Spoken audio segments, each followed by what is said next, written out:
Well, howdy, friends, and welcome to the Roundup podcast. I'm your host, Mitch Tidwell, and I have my co-host with me, Chase Abner. Chase, what's happening, my man? Not much, Mitch, but I must ask you a question. Oh, yes, you should. You should. Something's different about you. Yeah, something is different. So we're probably at this point in time, it's October 27th.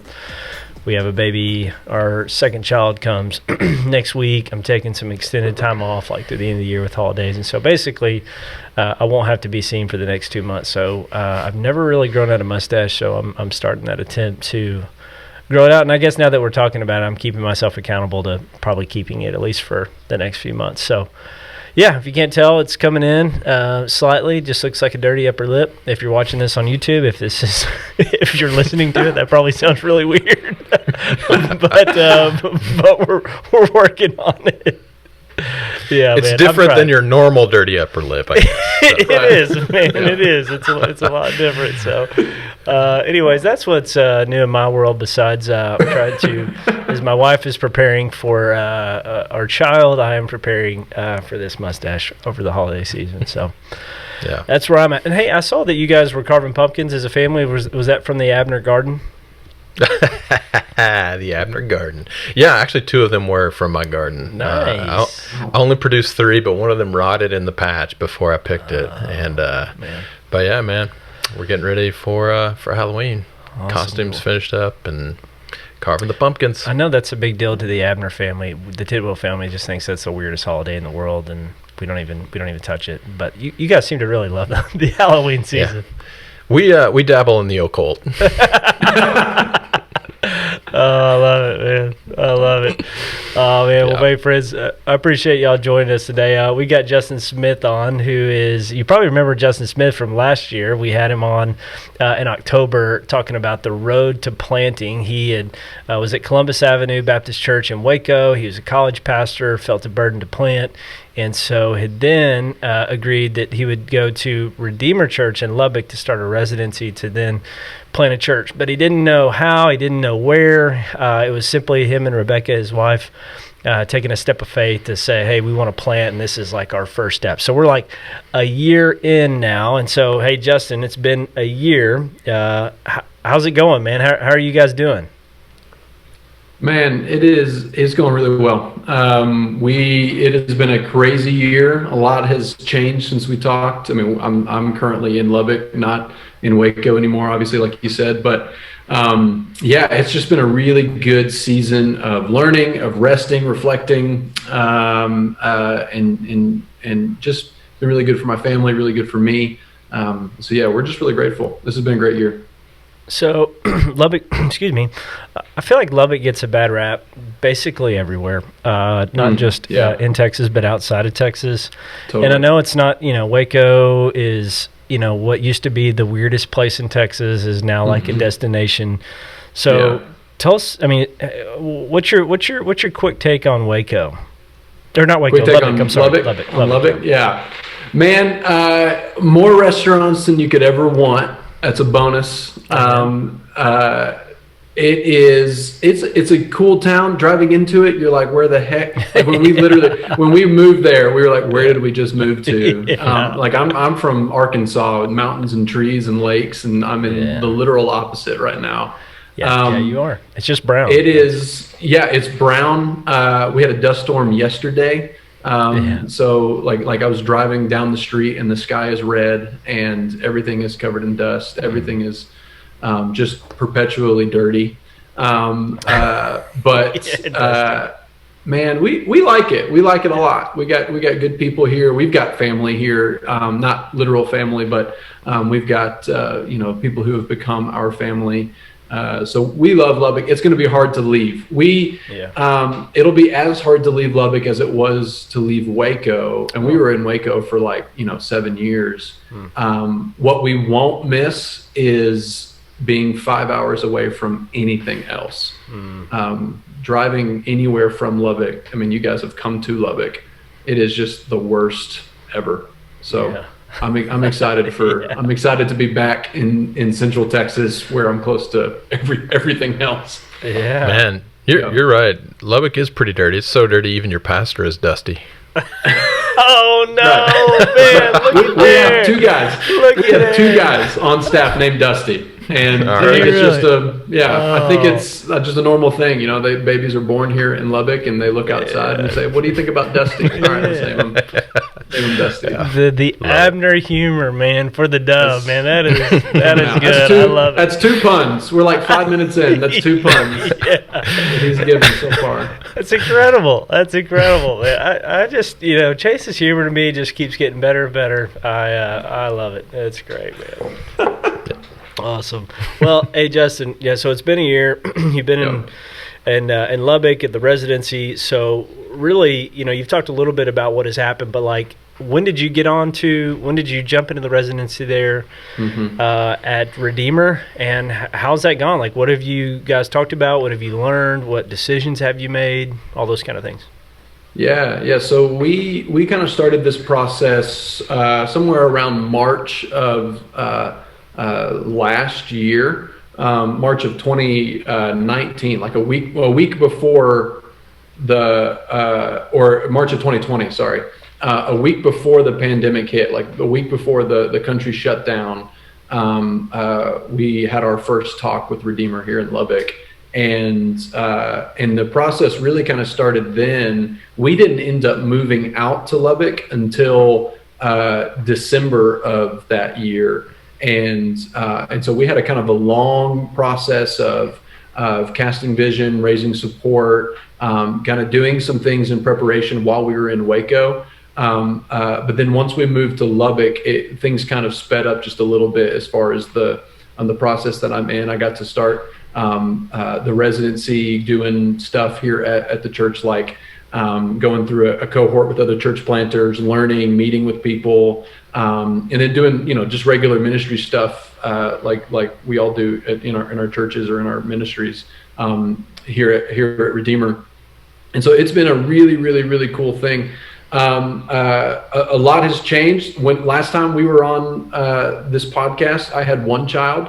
Now I have 2 children. That's right. And he was born in Lubbock. The second one, one of the guys who works with me here looks at the staff picture that I've got on the Redeemer website and says, like, I look a lot younger in that staff picture. And that picture was taken about a week or so before Jude was born. So I think the difference is 1 kid and 2 kids. But yeah, we've come up with a location. Well, you mentioned how we didn't really know anything coming in. Now we know a whole lot more. We've got people involved. We've got a location. We have got at least the beginnings of a vision for the future. We can kind of see it, and so yeah, it's been really exciting. Justin, tell us about. Well, first, let us know where you're going to be planting, and then fill us in on the process of how you narrowed that down. Yeah, so we, in Waco, we put a big old map of the United States in my office and started putting pins in just a bunch of college towns. We knew we wanted to plant in a college town, but that's about all we knew.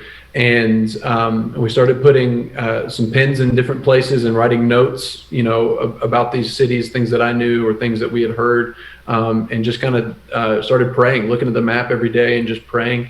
We actually basically scratched off Austin at the beginning. We just know a lot of people who are doing great ministry down there, and we knew that it was a fast-growing city. We knew that there was that kind of post-Christian culture that exists there uniquely, at least in Texas.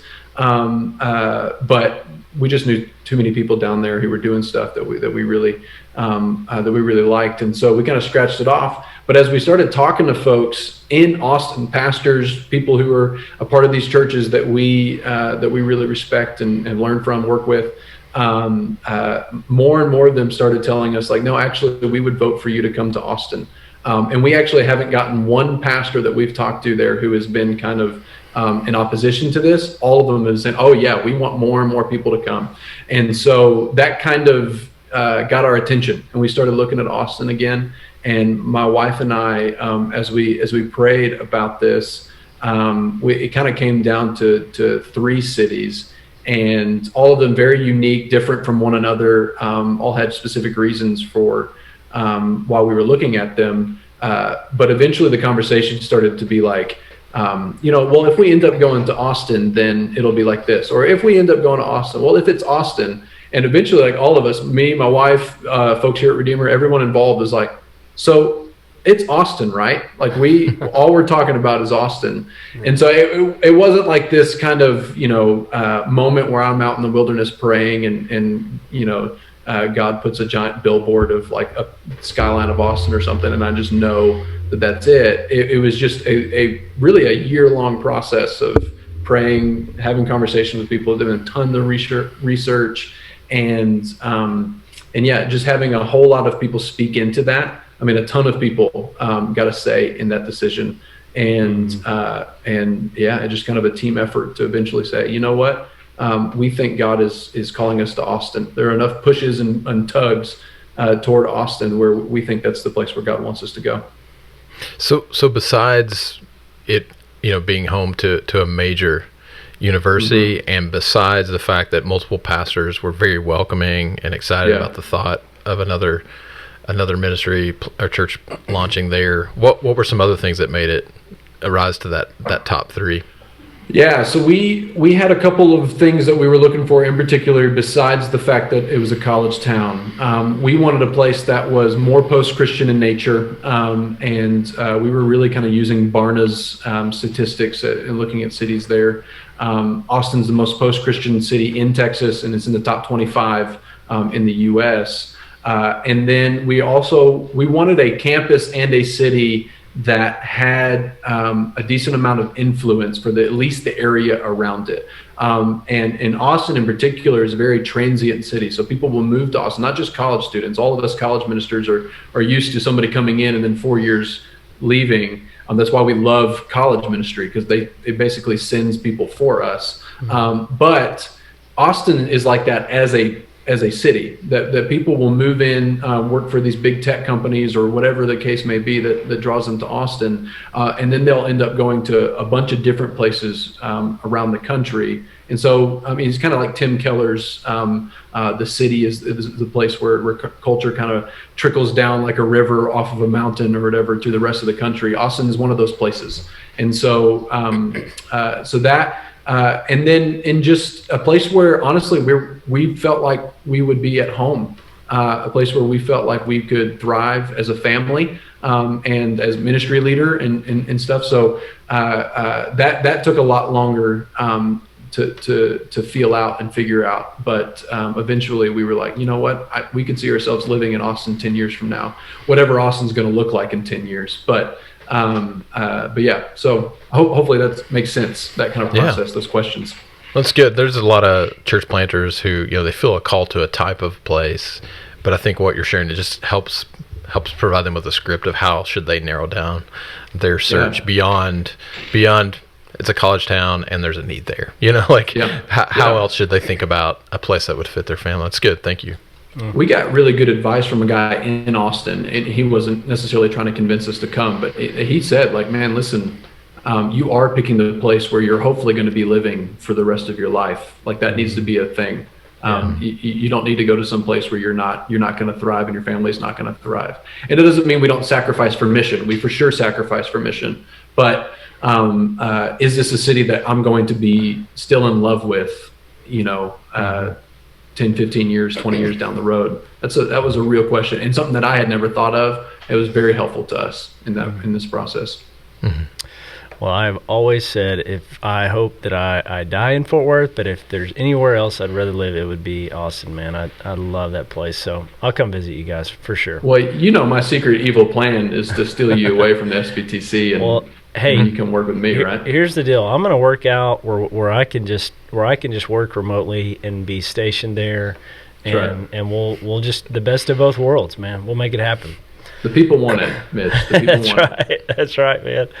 Well, hey, Justin, in part one, you shared a really strong vision about reaching and developing sending college students, and there's a number of ways that really you can do that. You can, whether that be a college pastor, whether that be a campus ministry, whether that be going to do an established church and pastoring a church that already exists, But like, why did you choose to plant a church? Why was that route what you guys decided to do? Or how did you know you were supposed to plant? That's what I'm asking. Yeah, it's a hard thing for me when I got into college ministry. Like my first year as a full-time, even at that point, actually interim college pastor. I just had a friend who invited me up to this conference, and just for me to learn. He's like, "Hey, you're new, you're green on college ministry, that kind of a thing. Like, just come and learn from some of my friends." And the world that I was kind of brought into was less college ministry and more collegiate church planting. And that really shaped the way I even did college ministry. Like in my established local church in Waco, we kind of operated like a church plant. And so we kind of caught the bug naturally. Mm-hmm. We just been around it and we saw the value of it. And you match that with kind of just my personality, my aptitudes, what I think I'm good at, and what I really enjoy. I like to start things, and I like to mobilize people. I like to send people, and like, you know, kind of creating new things. That's a thing that is true of me. Yeah. And then you add on my wife, who has tremendous faith. Rebecca has tremendous faith, but she's the calculated one in the relationship. I'm the like, yeah, sure, let's go do it. And she's like, let's think about it. Let's make a wise decision. Mm-hmm. And in the face of, like, you know, at least perceived financial insecurity, or all the unknowns of church planting, all of these things, in the face of all that, she just turned to me and was like, we could do that. And that's like, when she does something like that, it's like, okay, God, you're probably speaking to us. And so we kind of had church planting in the back of our mind for a long time. And even our conversations with our church in Waco, we wanted to be a church planting church eventually. We wanted to get to a place where we could plant churches. And in that scenario, I saw myself as the sender. We even started an internship program that we were hoping to turn into a residency one day and send out church planting teams. But then, you know, we always had this idea of someday we're going to plant a church. Rebecca and I did. And then Redeemer called and kind of gave us this opportunity. And but like, so that's for us. That's kind of how this came about. But the reason why I think planting a church over like being a college minister in an established church, I was that, and I'm all for that. I think that's a really good thing to be a college pastor in an established church. But church plants have this kind of new energy about them, this kind of new potential that exists within them, that is not only just like kind of attractive to folks who are unchurched or maybe have, you know, church hurt in their past, or something like that, but it also kind of benefits a community around that church plant. Keller talks about this as well. Like a new church in a city will hopefully, if everything's done right, will kind of invigorate a new vision, a new sense of calling, a new energy in the churches that exist around it in a city. And I think that's only amplified with churches around a college campus. So if you take, like, for us, UT, we've got lots of good churches who are reaching University of Texas, but to bring a new one in, I think will at least has the potential, if we do things right, has the potential to shake things up, to reinvigorate a new sense of mission for not just our church, but the church in general in Austin. And so yeah, I'm just a huge big fan of church planting. I think it's one of the greatest needs our world has. Yeah, that's good. Justin, you mentioned part of recognizing your calling was just awareness of your own aptitude. So things that you're obviously already very good at, and it reminded me of the concept from Martin Broadwell, which is somewhat new to me. I'm sure our audience is pretty familiar with this, but I'll share a little bit about it in case they're not. But he talks about the levels of just competence that exists for people, and the first being you're unconsciously incompetent, and that's almost like saying you don't know what you don't know.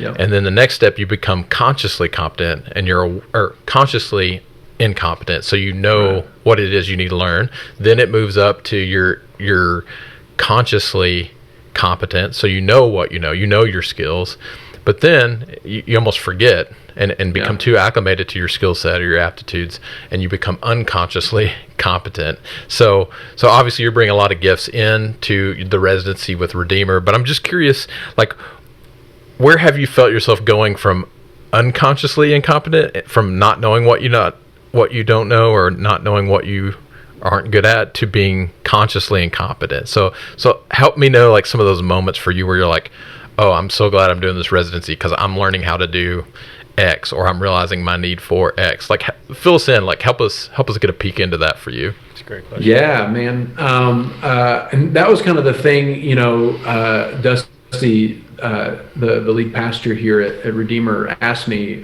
before we moved to Lubbock, like, hey, what do I hope to get out of this residency? What do I hope to learn? And I couldn't answer the question. And I was like, there are probably 1,000 things that I don't know that I need to learn, and that's what I want to learn. And he was like, we could do that.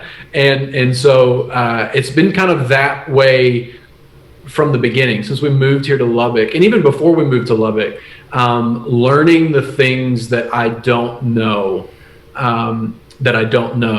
have been, I mean, that's just incredible. It sucks. I mean, like, you come in thinking you're this incredibly competent guy, and then you realize that, oh no, you're not super competent at all. And so one of the big things for me was learning how to shepherd and lead particularly a staff team, but maybe like a more core leadership team over the long haul. I'm still learning this, and I haven't gotten to try this out, so we'll see how much I'm actually learning. But that was one of the things that I learned as soon as I came in here. I'm not really sure that I know how to do that.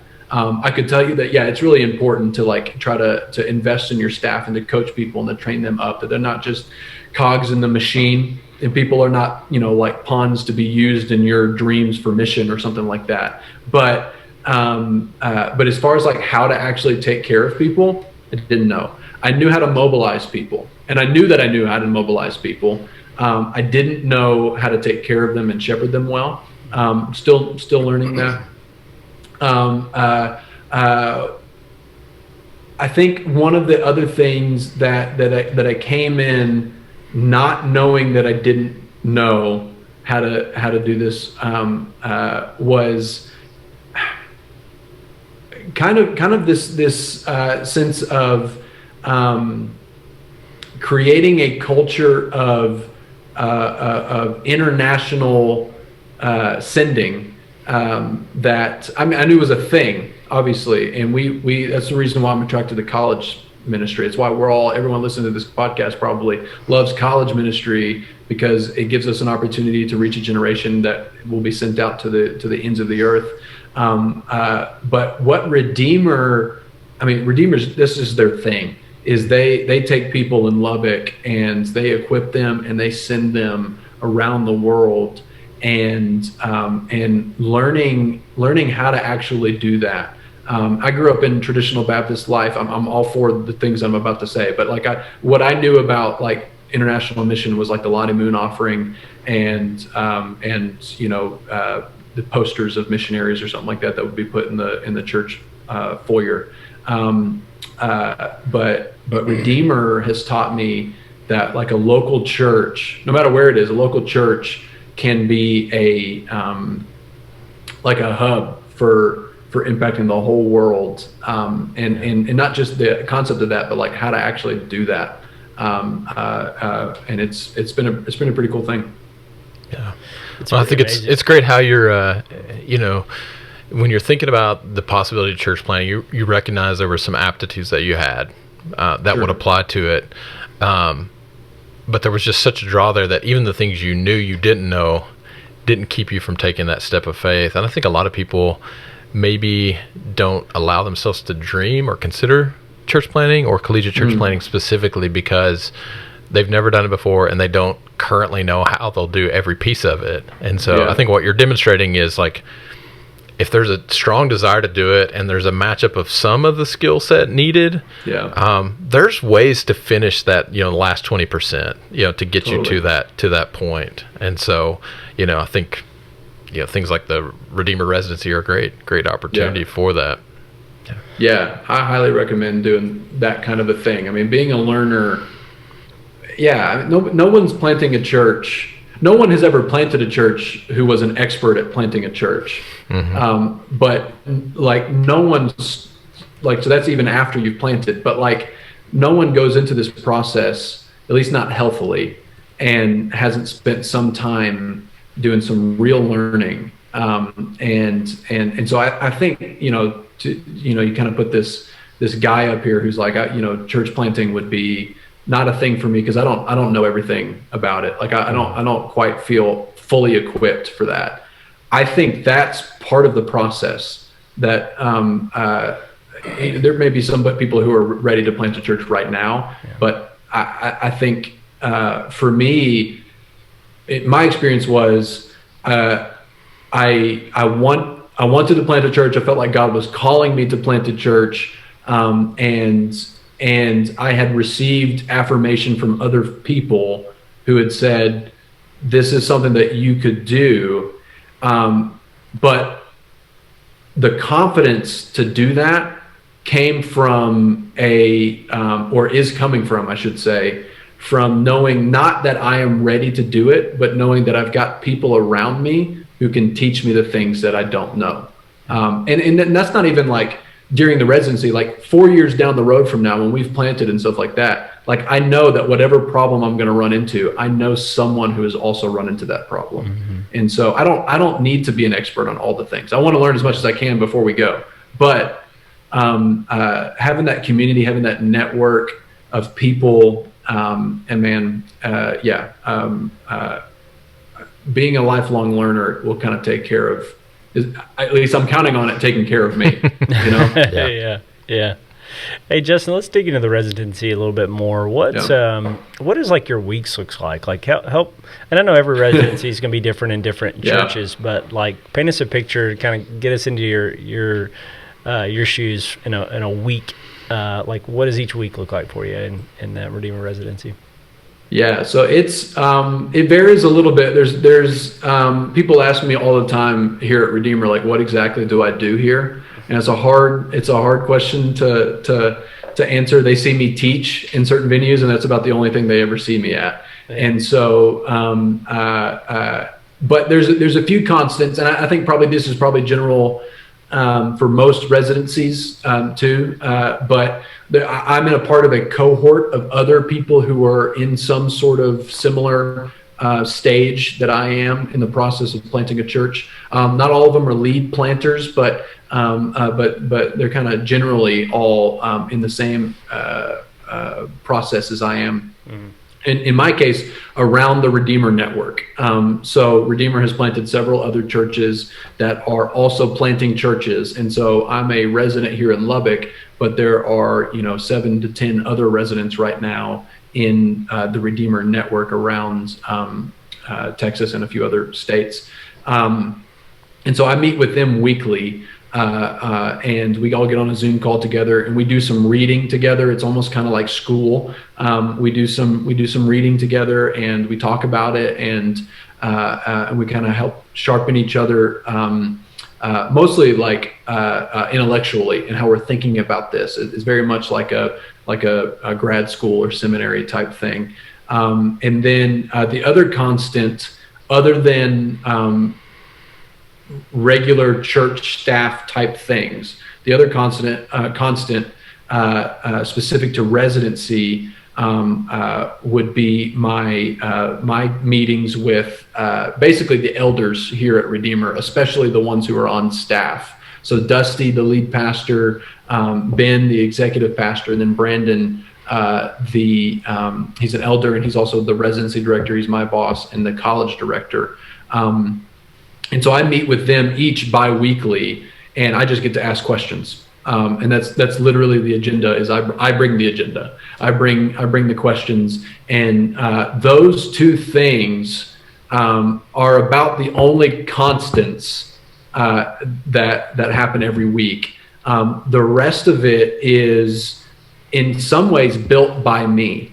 And it's not that I had to come in January and say, okay, these are all the things that I want to do with my week and stuff. Let me build out this residency curriculum for myself. But Redeemer has kind of learned that there is no like cookie cutter plug and play curriculum that you could do for every church planter that's going to be the best thing for every single individual that comes through a church planting residency. And so they have done a really good job of, with me, kind of forming a program. Even program may be the wrong word, but a process for the 2 years that I'm here, where I get to learn the things that I don't know, and then once I know that I don't know them, really spend some time trying to learn them. And so for me, like I get to teach a lot here at Redeemer. I get to teach on Sundays, get to teach at their college gathering. I teach classes, that kind of a thing. I love to do that. I get lots of time to do like calls, like to Zoom people around the country and ask them questions about church planting. Travel a lot. Like when we didn't know where we were going, I was out of town all the time, going to different cities, trying to figure that kind of thing out. And then a lot of just downtime to pray and to reflect and to read and to really work on myself and my family. And so it may sound pretty simple and boring to someone, especially who like really needs a lot to do. It comes like I'm not, just sitting around doing nothing all day. But you for this residency, you really do need to be a self-starter. You need to be a self-learner. But it is super helpful to me that there is not a ton of structure. That I'm not wasting time doing something that I don't need to do. I'm doing all the things that I really need to do, if that makes sense. It's very customized to me, which I'm just super grateful for. It's really cool. Yeah. That's good, man. I don't know. Basically, I didn't answer your question, but No. That was great. Yeah, it's a lot of people who are in the audience and who I would say are potential collegiate church planters. They're often sitting in a role like you were back in Waco, where they are leading a college ministry in a church. Heck, maybe some of them are campus-based ministers or whatever. But the thing about your residency, I think that's helpful, and residencies in general, yes, you're getting some reps in college ministry while you're doing your residency. Yeah. You're preaching and teaching to young adults. You're doing some specific studies on how to plant a church, the more missiological side. But you're also getting time with those who lead non-students as well, and believing, that you're called to reach, UT Austin, but also non-student population in Austin. I can imagine it's been really helpful for you to get to learn a little bit more about leading beyond just the niche, if you will, of college ministry. Could you talk about that a little bit? Yeah, man.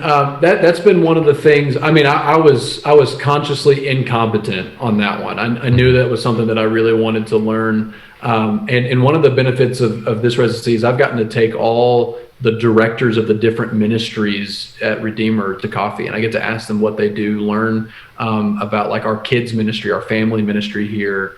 Like I get to, I serve in the family ministry every Sunday. And so it's like it's a learning experience for me where, I was aware of what our kids ministry did in Waco, and was teammate alongside the kids ministry folks, but wasn't doing it. And so now here I get to actually take time and like learn from experience on how to minister to families, how to, what does it look like? Like for us, Here's the deal. College ministry is super easy. It's everything happens a lot faster, and they're all right where you think they are. You know, like you don't have to go find people. They're like literally like 50,000 people within like 1,000 acres or something like that. Like it is. There are some things that are kind of done for you in college ministry. Where with adults, it's just that's not the way it works. You know, with a college student, I could say, hey, I want to meet for like a discipleship group. Send me your class schedule and your work schedule, and I'll find a time for you, and kind of a thing. And it was pretty easy. I mean, we've all got college students like, I'm super busy, and you're like, you have no idea. You are not busy. The adults are busy. The adults really are actually busy. And if it's not like scheduled things, like they don't have, chapter meetings or basketball games or something like that, they've got kids. They've got families that they need to take care of and stuff. And so there's just a lot of really practical things about, that for whatever reason I didn't learn by being an adult. But by ministering to adults, like if you want to gather a group of men, 6 a.m. is a great time to gather a group of men. To gather a group of young moms, that's a terrible time, and I would never have known that. So there's lots of small things like that, but then also kind of having to pastor and to shepherd people who are older than I am, who have more life experience. Who, college students will ask me like dating advice, or, I've taught college students how to change a tire, or, life stuff, like budgeting, that kind of a thing. Those kinds of life things I learn from the people that I pastor now, and so there's a weird dynamic where I may be the authority on some things, but I'm not the authority on a lot of things, and that relationship, that dynamic in discipling folks who are older than you, especially those who are much older than you. Mm-hmm. I don't know a class that teaches that. I think you just got to try it. You got to do it, learn from experience, and so the residency. I do a lot of work with the college ministry here, but the residency here has allowed me to basically use a whole multi-generational body of believers as a lab where I get to really try out things and walk with people who are doing it really well, like the pastors here, and watch what they do, how they minister to the older generations or to the younger generations, where for me it was like 18 to 22 year olds all in one location in town, all doing the same thing all the time. And that kind of experience has been invaluable.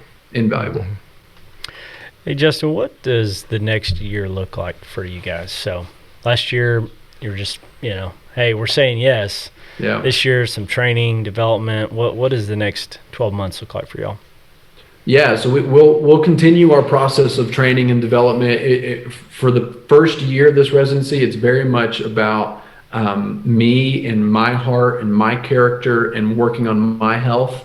Once we get into year two, that doesn't leave, but we start looking more at like the practicals of preparing to actually plant a church in Austin. And there's some overlap there, but so we'll start taking vision trips more often. We'll start learning our context, exegeting our city, our campus, that kind of a thing. And so it's much more on the ground, maybe is what you would call it. At the same time, and that's all training that I'm talking about.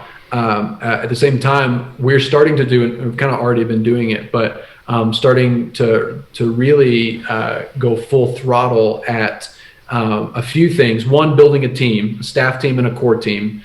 Core team being people who are not on staff but will be joining us as we plant this church. Most of them moving from a place like Lubbock or like Waco or other relationships that we have other places, and moving to Austin, getting jobs and stuff. So we're actually doing a cohort for those people right now, where we're kind of gathering a group of people, building a team, building community, and we'll end up training them That's one of the big things I'm learning right now is where I'm calling people around the country and saying, how do you train core team folks? And stuff. It's really hard. It's probably, I think most church planting people tell you it's probably one of the hardest things. I haven't met one person yet who's like, we do that really well. And so we'll be doing that for the next year and a half, building a staff team. We've got 2 staff members committed right now. We're working on a couple others currently, and hopefully they'll end up joining us soon. And then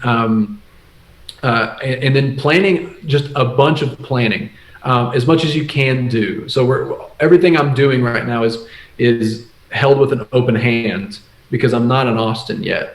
And so, it's like right now I'm planning,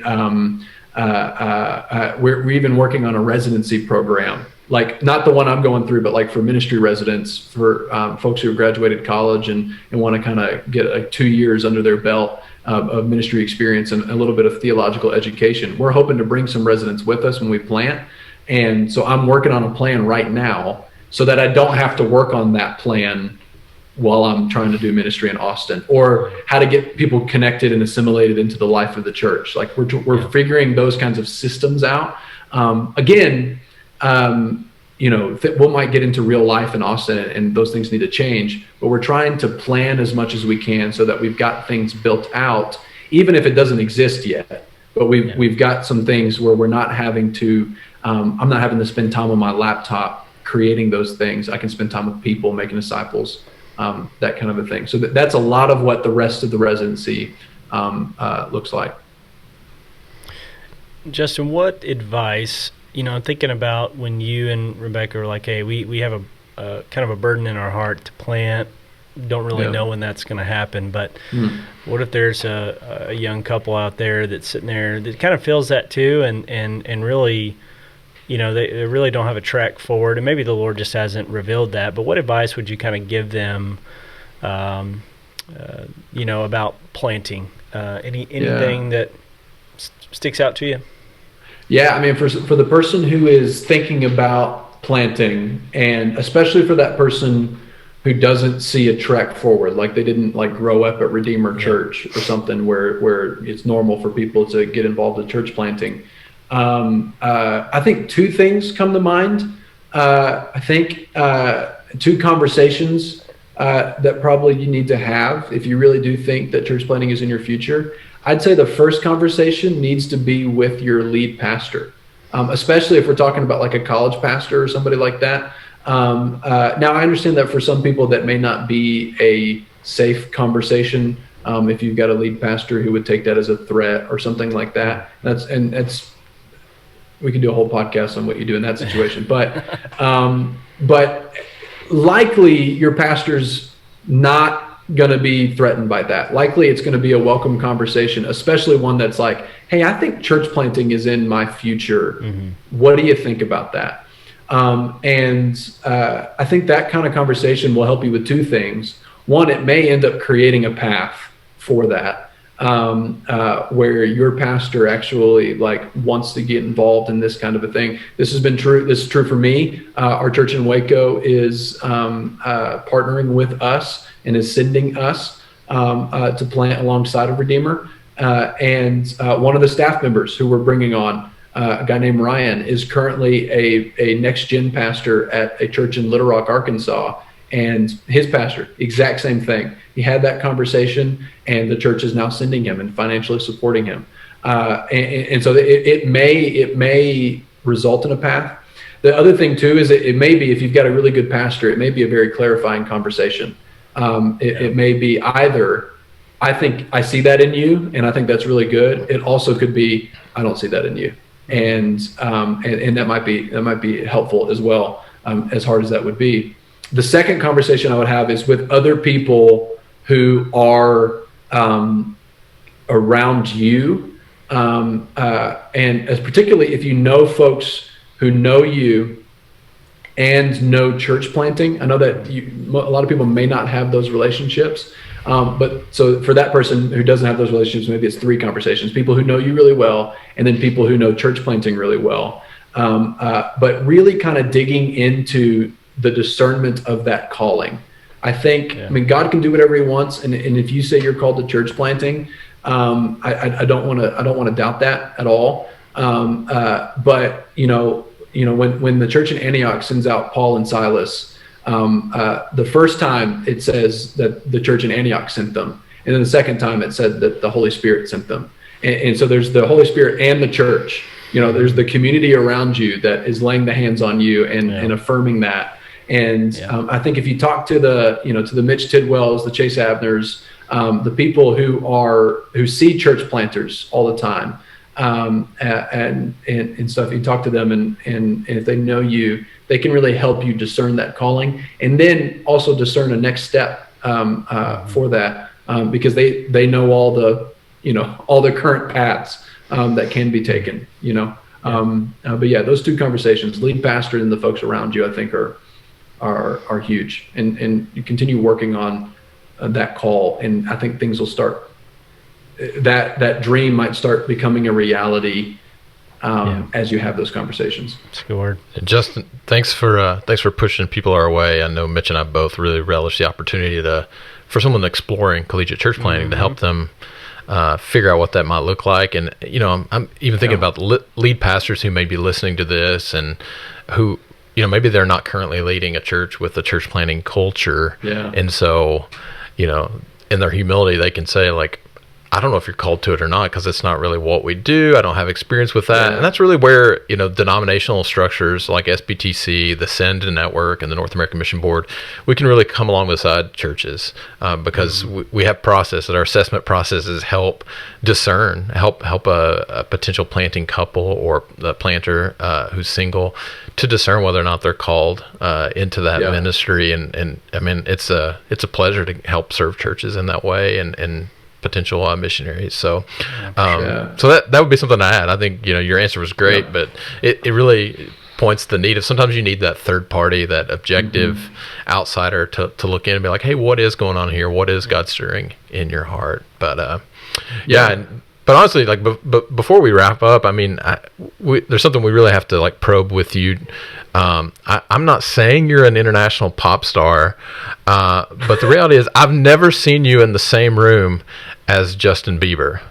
You say you're from Arkansas, you're not from Canada, but I have a photo that I want you to help explain what's going on here. Dang. And it appears to be Justin Bieber holding a Justin Smith DVD, or I'm not... That's like sophomore year in college, I think, man. College? Dude, yeah. That's sophomore in college? Shout out, man. Shout out to late bloomers everywhere. That's right. Yeah, Bieber was like 10 years old when I was in college. You look at my wedding pictures, I look like I'm like 2 years older than that picture right there, and I look twice as young. Like I don't know. Two kids have made me look a lot older. When I was 20, I looked like I was 16. So that was my attempt, a very lame attempt at dressing up like Justin Bieber for Halloween. That was Halloween night, sophomore year of college. I think you're about 6 at a Walmart. I was at a Walmart because I was in Arkadelphia, Arkansas, and that's the thing to do. By the way, if you're not watching the YouTube channel here, you're wondering what are they talking about? We have a picture posted right now, so go on our YouTube channel and check it out. Right. You don't have to. It's basically Justin Bieber. It's fine. The podcast is great. We sound a lot better than we look. I really like that mop. I mean, if you take that head off, that was a thick mop you had on your head. That was just... Dude, I had some hair. We tried to straighten it to get that. You remember that classic Bieber haircut that like literally every teenage boy had at that time. We tried to do it. My hair wouldn't do it quite, and so we put a hat on. But yeah. I thought you might be offended with me showing that picture. Is it too late now to say sorry? No, it's fine, man. Well, you found it. It's out there somewhere. That joke did not land. I was just quoting Justin Bieber lyrics, and it did not land. What's that was, man? Yes. That's 3. That's 3. That's 3 in the whole podcast. I get it now. I didn't catch it. Dang it. That's amazing. As much of a Justin Bieber fan as I am, I didn't catch it. It could be worse, Justin. I get asked almost daily if I've ever been told that I look like Nick Offerman, a.k.a. Ron Swanson. I see it. I see it's totally there. I'll take it. Hey, I will say this. Chase was like, "Hey, man, should we give him a heads up on this photo?" I was like, "Absolutely not. No. We're not giving him a heads up on that photo." No, I respect that. Yeah, I figured you would. Then I would have had to have to fake like a surprise. Yeah, no way, man. Yeah, that's no good. The Roundup podcast is all about integrity, man. This is real live stuff. interactions right now. Yeah. Man, Justin, thanks so much for being on today, dude. We've had so much fun and enjoyed it. Just get to catch up with you, man, see how you're doing and man, what you guys are processing and really excited because I know, so you said January 2023. That's when you guys plan to actually move. Is that right? That's when we move, yeah. Awesome. Mm-hmm. Awesome. Well, we're excited for you. We look forward to catching up with you again and just getting to kind of hang with you and watch, what the Lord is doing through your life, through your family's life, and in hopes of planning just a robust, multiplying church in Austin, Texas, man, because we know that, man, Austin needs it, Texas needs it, the world needs it. So, man, we're rooting for you, praying for you, and, man, just appreciate you jumping on today. Thank you, guys. I'm super grateful for you guys. Love you guys. Love what you do. God's doing something special through Roundup, especially, man. Gosh, it's such a cool thing. Such a cool thing. I'm grateful for you guys. You can keep going about that if you just want to plug Roundup real quick. Bro, I'll say it on the podcast. I've said it to you personally over and over again, but I think God is doing something in particularly special here in Texas among college ministers, and it's been a lot of what God has done through you, Mitch. It's pretty special, man. Oh, man, really. Amen. So, Amen. Really appreciate that, man. A lot of that just goes back to, man, dudes like Chase and Brian Fry, and, you get the right people in the room, man, great things happen. So, well, appreciate you, Justin, and we'll talk to you soon, my man. Thank you, guys. Friends, thanks for joining us on the Roundup podcast today. And don't forget, we have launched a YouTube channel where we host our podcast with video. Take a look, subscribe to our podcast on the YouTube channel, subscribe to our YouTube channel, and take a listen there. We also create a bunch of clips where you can just get some bite-sized info from each of the podcasts. So check that out. Subscribe to us on Spotify, Apple, wherever you find your podcasts, and follow us on social media at SBTC Collegiate. Thanks for listening, and we will see you next time.